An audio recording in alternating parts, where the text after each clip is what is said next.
জয় জগৎ বন্ধু। আজকে যে বিষয়টির উপর কথা বলবো সেটি হলো একাদশী।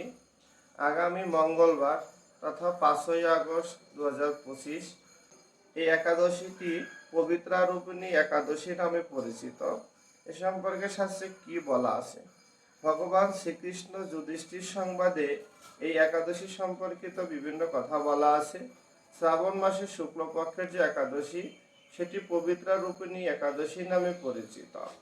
এই একাদশীর মাহাত্ম্য কথা বলতে গিয়ে বলছে ভগবান শ্রীকৃষ্ণ, এর কথা শুনলেও বাজপেয় যজ্ঞের ফল লাভ হয়। এই সম্পর্কে একটি ঘটনা ভগবান শ্রীকৃষ্ণ যুধিষ্ঠিরকে বললেন। কেমন? কোন একটা সময় মাহিষ্মতির নগরে মহিজিৎ নামে এক রাজা ছিলেন।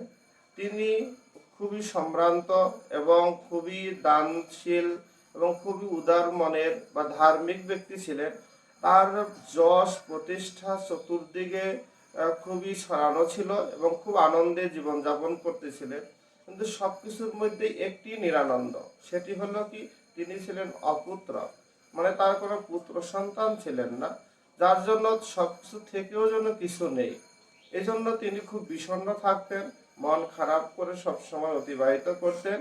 তিনি এক সময় সকল প্রজাদেরকে ডেকে বললেন, হে প্রজাগণ, তোমরা আমার সন্তান তুল্য, তবে আমি অপুত্র, তাই আমার মনে হয় এজন্মে আমি এমন কোনো পাপ বা হীন কার্য করিনি যাতে করে আমার অপুত্র হতে হবে।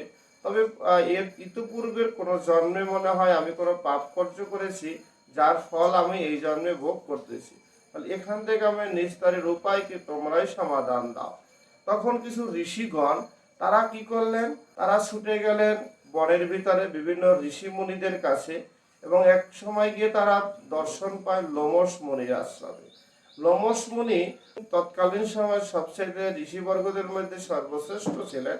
লোমশ মুনির কাছে গিয়ে যখন এই সংবাদটা পৌঁছায় এবং তিনি সবিস্তরে জানতে পেরে তিনি সমাধান দেন যে, হে ঋষিগণ, এর একটি তার অপরাধ বা অন্যায়, কিন্তু পূর্বের কোন একটি জন্মে তিনি এক সময় বনবিহারে রত ছিলেন।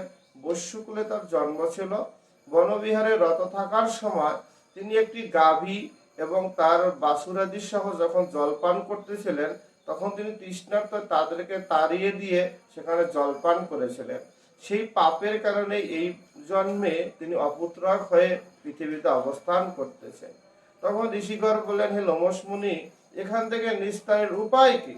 তদুত্তরে লোমশ মুনি বলেন, এর থেকে একটি উপায়, সে উপায়টি হলো শ্রাবণ মাসের শুক্লপক্ষের যে একাদশী, পবিত্রারূপিণী একাদশী, সেই একাদশী ব্রত যদি সে নিষ্ঠার সাথে পালন করে এবং সেই ফল যদি ভগবানকে অর্পণ করে, তাহলে ভগবান অবশ্যই তাকে অপুত্রক থেকে পুত্র দান করতে পারেন।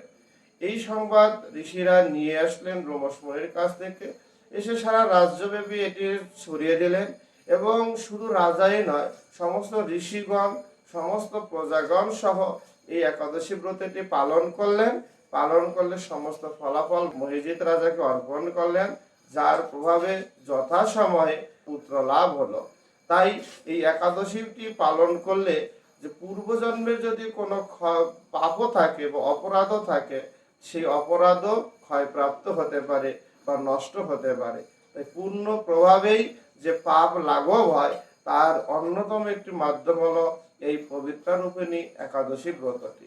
তাই আসুন আমরা একাদশী ব্রতটি পালন করি।